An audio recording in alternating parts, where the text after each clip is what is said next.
Netflix के business की मिसाल शायद आपको ढूंढने पर भी ना मिले। जिस वक्त नेटफ्लिक्स ने अपना बिजनेस शुरू किया उस वक्त उनके कॉम्पिटिटर ब्लॉकबस्टर के पास 60,000 एम्प्लॉइज और पूरी दुनिया में 9,000 से ज्यादा स्टोर्स थे। जबकि सेल्स की बात की जाए तो सालाना $600 करोड़ वो कुछ ना करके भी बना लेते थे। दूसरी तरफ नेटफ्लिक्स के पास इतने पैसे भी नहीं थे कि वो अपने ऑफिस में नया सोफा खरीद कर डाल सके। इस सिचुएशन में तंग आकर नेटफ्लिक्स ने अपनी कंपनी ब्लॉकबस्टर को बेचना चाहिए, लेकिन आगे से ब्लॉकबस्टर सीईओ कह के लगा कर हंसने लगे। तारीख गवाह है कि जो ब्लॉकबस्टर पहले उनके सामने देव कामत पहाड़ की मानद खड़ा था, वही ब्लॉकबस्टर अपने घुटने रगड़ने पर मजबूर हो गया।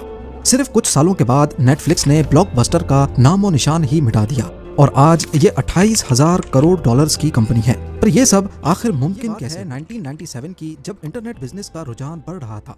जेफ बेजोस अमेज़न के जरिए इंटरनेट पर बुक सेल करते थे और उनको अच्छी खासी तरक्की मिल रही थी।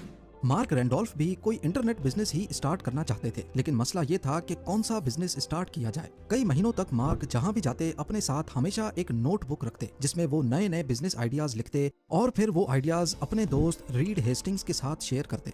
इंटरनेट पर पेट फूड से लेकर बेसबॉल बैट्स बेचने तक मार्क के पास अनगिनत आइडियाज मौजूद थे, लेकिन रीड हेस्टिंग्स को इनमें से एक भी आइडिया पसंद नहीं आया।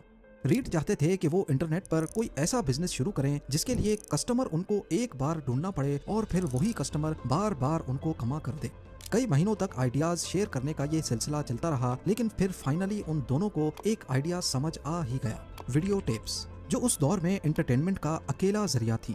लोग वीकेंड्स पर अपने करीबी ब्लॉकबस्टर स्टोर पे जाते, वहां घंटों तक अपनी पसंद की मूवी सेलेक्ट करने के बाद उसको रेंट पे ले जाते थे और अगर वीडियो टेप टाइम पर वापस ना की तो उस पर फाइन लगता था। जिस वक्त उनको ये आइडिया आया उस वक्त रीड हेस्टिंग्स के ऊपर $40 का फाइन था, जो उन्होंने ब्लॉकबस्टर को वीडियो टेप लेट वापस करने की वजह से देना था। रीड का मानना था कि इस इंडस्ट्री में चेंज की बहुत सख्त जरूरत है और इंटरनेट पर मूवीज रेंट पे देने का आइडिया जरूर चलेगा। पर मसला ये था कि एक एक वीडियो कैसेट काफी भारी थी और उसको पोस्ट करना काफी कॉस्टली पड़ सकता था और पोस्टेज के दौरान जो टेप्स टूटेंगी उसका नुकसान अलग। ये एक बहुत बड़ा मसला था। तो अब मार्क और रीड को अपना नया इंटरनेट बिजनेस शुरू होने से पहले ही फेल होता दिखाई देने लगा। कुछ हफ्तों के बाद एक टेक मैगजीन के जरिए उनको पहली बार डीवीडी टेक्नोलॉजी का मालूम पड़ा। ये वीडियो कैसेट से काफी हल्की और सस्ती थी और उनको पोस्ट करना भी काफी सस्ता पड़ सकता था।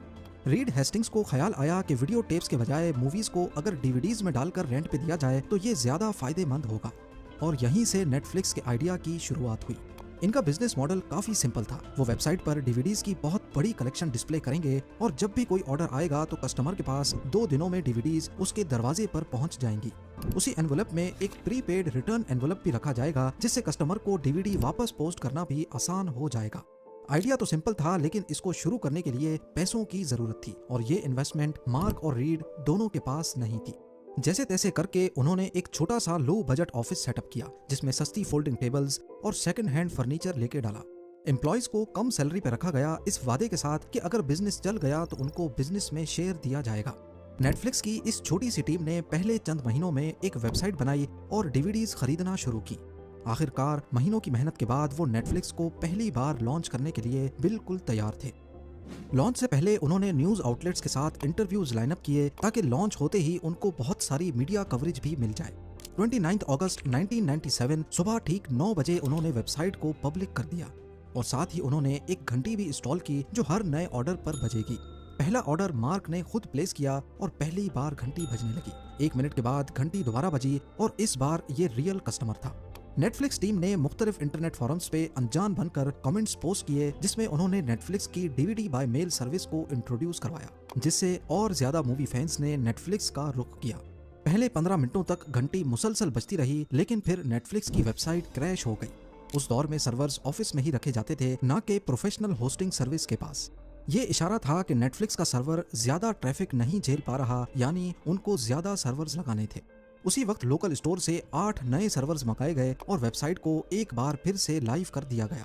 पहले दिन में नेटफ्लिक्स के पास 137 ऑर्डर्स रिसीव हुए जो कि उनकी उम्मीद से काफी ज्यादा थे और क्योंकि इसके बीच कई घंटों तक वेबसाइट हैवी लोड की वजह से बंद पड़ी थी, यानी असल में ऑर्डर्स इससे भी ज्यादा आने थे।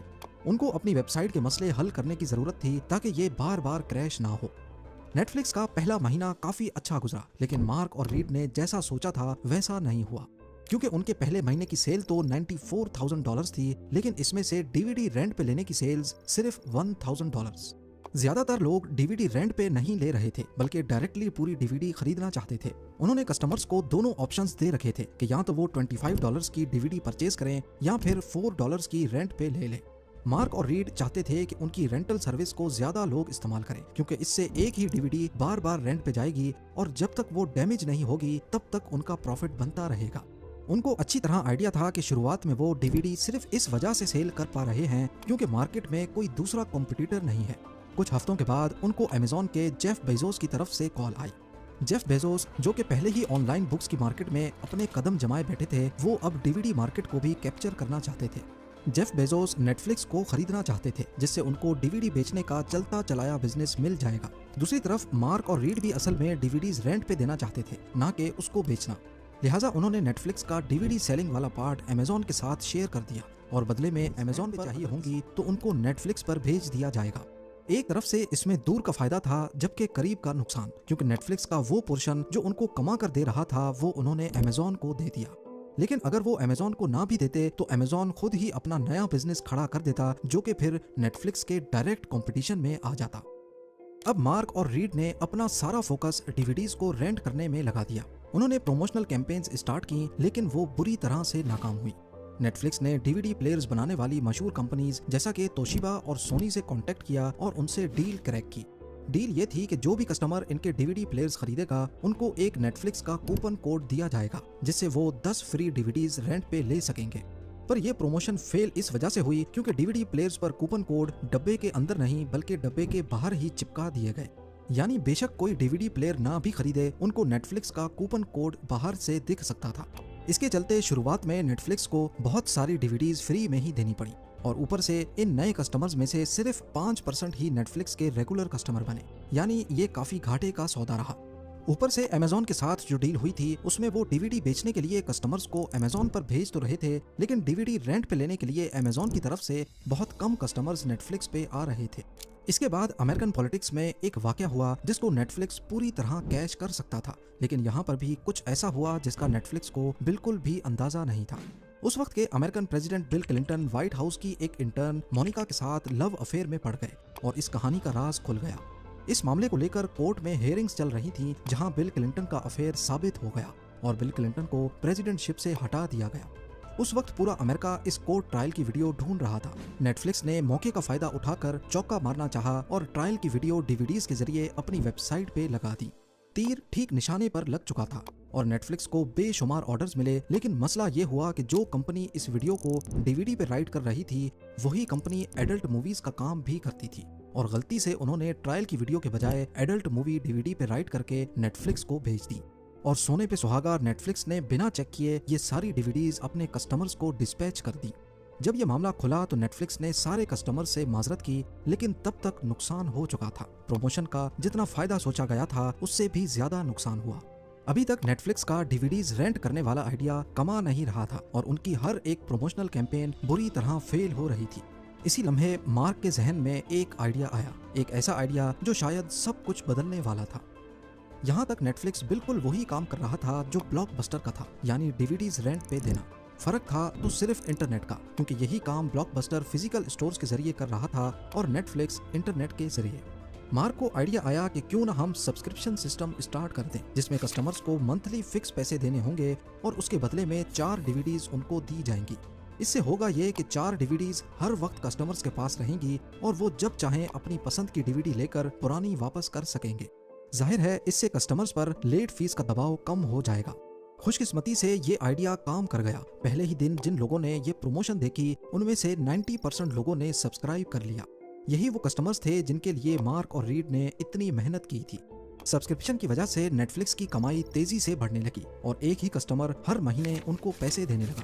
दूसरी तरफ ब्लॉकबस्टर, उनका सबसे बड़ा कॉम्पिटिटर, 9000 से ज्यादा फिजिकल स्टोर्स चला रहा था और उनको सिर्फ लेट फीस की मद में सालाना $800 मिलियन मिलते थे, जबकि उस वक्त नेटफ्लिक्स की टोटल सेल्स ही सिर्फ $5 मिलियन थी। ये एक बहुत बड़ा फर्क है। कहा जाता है कि नेटफ्लिक्स की कामयाबी के पीछे अगर कोई था तो वो उनका अपना कॉम्पिटिटर ब्लॉकबस्टर ही था, क्योंकि अगर ब्लॉकबस्टर चाहता तो वो आसानी से नेटफ्लिक्स को उठते साथ ही हरा देता, लेकिन ब्लॉकबस्टर की सुस्ती ही उन्हें ले डूबी। ब्लॉकबस्टर इंटरनेट बिजनेस को बहुत हल्के में ले रहा था। और क्योंकि उनके अपने फिजिकल स्टोर्स चल रहे थे, इसी वजह से उनको छोटे इंटरनेट बिजनेस की जरूरत महसूस ही नहीं हुई। नेटफ्लिक्स के मालिकान को अच्छी तरह मालूम था कि उनका बिजनेस सिर्फ तब तक चल रहा है जब तक ब्लॉकबस्टर भी DVD by mail service start नहीं करता। लिहाजा उन्होंने प्लान बनाया कि क्यों ना हम अपना पूरा चलता चलाया बिजनेस ब्लॉकबस्टर को ही बेच दें। इससे उनको अच्छी खासी रकम भी मिल जाएगी और वो इसी बिजनेस में काम भी करते रहेंगे, जाहिर है ब्लॉकबस्टर के पे रोल पे। तो अब उन्होंने ब्लॉकबस्टर के CEO के साथ मीटिंग फिक्स की। पहले तो ब्लॉकबस्टर के CEO ने चुप करके उनकी ऑफर सुनी और फिर उनकी डिमांड तलब की। रीड हेस्टिंग्स ने झट से बोला $50 मिलियन। ये सुनते ही ब्लॉकबस्टर का CEO जोर जोर से हंसने लगा। मार्क और रीड को अच्छी तरह अंदाजा हो गया कि ब्लॉकबस्टर का नेटफ्लिक्स को खरीदने में कोई इंटरेस्ट नहीं है और उनको वहां से खाली हाथ उठकर जाना पड़ा। वक्त गुजरता गया और नेटफ्लिक्स की सब्सक्रिप्शंस बढ़ती चली गईं, लेकिन ब्लॉकबस्टर अपनी ही जिद पे अड़ा रहा कि इंटरनेट बिजनेस जैसी कोई चीज ज्यादा नहीं चल सकती। लेकिन फिर 2004 में पहली बार ब्लॉकबस्टर को एहसास हुआ कि आहिस्ता आहिस्ता इनके कस्टमर्स टूट टूट कर नेटफ्लिक्स पे साइन अप कर रहे हैं, जहां उनको घर बैठे उनकी पसंद की DVD मिल जाती है। इस पॉइंट पे ब्लॉकबस्टर ने अपनी खुद की DVD by mail service start की, लेकिन अब बहुत देर हो चुकी थी। नेटफ्लिक्स को अपने कस्टमर्स का बिहेवियर समझने में 7 साल लग चुके थे। उन्होंने अपनी वेबसाइट पे ऐसे एल्गोरिदम्स इंस्टॉल किए जिससे कस्टमर्स को सिर्फ वही मूवीज शो होती जिनमें उनका इंटरेस्ट था। और जाहिर है ब्लॉकबस्टर चाह कर भी ये सब इतना जल्दी नहीं कर सकता था। 2007 में जब ब्लॉकबस्टर अपनी DVD बाय मेल सर्विस को प्रमोट कर रहा था, उसी वक्त Netflix video on demand service launch करने की जुस्तजू में था, जैसा कि इंटरनेट पर ही मूवीज की स्ट्रीमिंग, यानी DVDs का झंझट ही नहीं, डायरेक्ट आओ मूवी देखो और कहानी खत्म। दुनिया में पहली बार कोई स्ट्रीमिंग साइट ऐसा कर रही थी। इससे नेटफ्लिक्स को अमेरिका से भी बाहर पूरी दुनिया के कस्टमर्स मिलना शुरू हुए, क्योंकि DVD बाय मेल सिर्फ वो अमेरिका में ही पोस्ट कर सकते थे। दूसरी तरफ ब्लॉकबस्टर अपनी आखिरी सांसें गिन रहा था। उन्होंने हड़बड़ाहट में ऐसे कदम उठाना शुरू कर दिए जिससे उनका बिजनेस बहुत अफेक्ट हुआ, जैसा कि नेटफ्लिक्स की तरह लेट फीस का हटाना या फिर वीडियो कैसेट की रिवाइंड फीस भी माफ कर देना। जब कोई कस्टमर रिवाइंड किए बगैर उनको वीडियो टेप वापस करता तो ब्लॉकबस्टर दोबारा से रिवाइंड करने के अलग से पैसे लेता था। यानी ब्लॉकबस्टर इतने सालों तक कस्टमर्स को निचोड़कर उनसे पैसे निकाल रहा था और वहीं नेटफ्लिक्स अपना कस्टमर एक्सपीरियंस बेहतर करने में लगा था। आखिरकार और ज्यादा कस्टमर्स नेटफ्लिक्स पे साइन अप करने लगे और 2010 में ब्लॉकबस्टर का दिवालिया निकल गया और उन्होंने बैंकरप्सी के लिए फाइल कर दिया। ब्लॉकबस्टर टेक्नोलॉजी के साथ खुद को बदलने में काफी देर कर बैठा और यही कदम इसकी $1 बिलियन एम्पायर को ले डूबा। असल में ब्लॉकबस्टर ने जो किया वो ह्यूमन साइकोलॉजी का एक हिस्सा है। जब हमारा कोई बिजनेस चल रहा होता है तो हम चाहते हैं कि बस ये इसी तरह चलता रहे और खुद को बदलने से कतराते हैं, जबकि इसी दौरान कोई और आकर इसका फायदा उठाता है और मार्केट के गैप को पूरा कर देता है। ऐसा ही कुछ नोकिया मोबाइल्स और कोडेक फोटोग्राफी के साथ भी हुआ। उन्होंने भी टेक्नोलॉजी के साथ खुद में बदलाव नहीं लाया और दूसरी कंपनीज ने उनको पीछे छोड़ दिया। आज नेटफ्लिक्स के 13,000 एम्प्लॉइज पूरी दुनिया में फैले हुए हैं। कंपनी की मालियत $28,000 करोड़ से भी ज्यादा है और ये सालाना करीब $1900 करोड़ की सेल्स करते हैं। यानी जिस कीमत में पूरी नेटफ्लिक्स ब्लॉकबस्टर को ऑफर हुई थी, उससे 380 टाइम्स ज्यादा सेल्स नेटफ्लिक्स ने सिर्फ पिछले साल की हैं। ये है ओरेगन में मौजूद ब्लॉकबस्टर का आखिरी स्टोर, जो असल में उन 9,000 स्टोर्स में से एक हुआ करता था। कंपनी ऑपरेटेड स्टोर्स तो सारे बंद हो गए, लेकिन ये आखिरी स्टोर अभी तक रेंट पे DVDs देता है। आज यहाँ लोग DVDs लेने कम बल्कि टूरिस्ट स्पॉट के तौर पे अपनी यादें ताज़ा करने जाते हैं। आप लोग भरपूर लाइक और शेयर करेंगे। आप लोगों के प्यार भरे कमेंट्स का बेहद शुक्रिया।